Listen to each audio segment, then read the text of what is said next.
कटक राजनीति रे बड़ उलट पालट बीजेपी रे मिसिबे कि प्रभात विश्वास गेरुआ ब्यानर रे नजर आसिला फोटो। ओडिशा राजनीति रे पुणी एक बड़ धरणर उलट पालट हेबाकु जाउछि। कटक चौद्वार रो पूर्वतन विधायक तथा वरिष्ठ नेता प्रभात विश्वास आज बीजेपी रे सामिल होई पारंती बोली चर्चा जोर धरिछि। आज अपराह्न रे बीजेपी राज्य कार्यालय रे एक बड़ मिश्रण पर्व आयोजित हेबाकु जाउथुबा बेले एठारे प्रभात विश्वास पद्म धरि पारंती। बड़ कथा होछि आनुष्ठानिक भावे मिसिबा पूर्वरु ही बीजेपी रो एक गेरुआ ब्यानर रे प्रभात विश्वास फोटो थिबा नजर आसिछि, जहा ई चर्चा उपरे एक प्रकार मोहर मारिछि।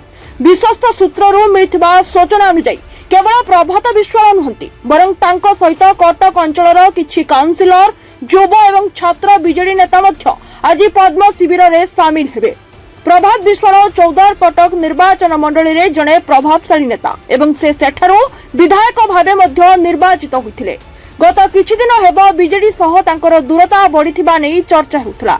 एभली स्थिति रे आज तांकर समर्थकक सह बीजेपी रे मिसिबा चौदार तथा समग्र कटक जिल्लार राजनैतिक समीकरण को बदलाई देबो बोली अनुमान करा जाउछि। एही मिश्रण पर्व उपरे एबे समस्तक नजर रही। Bureau report, reporters today.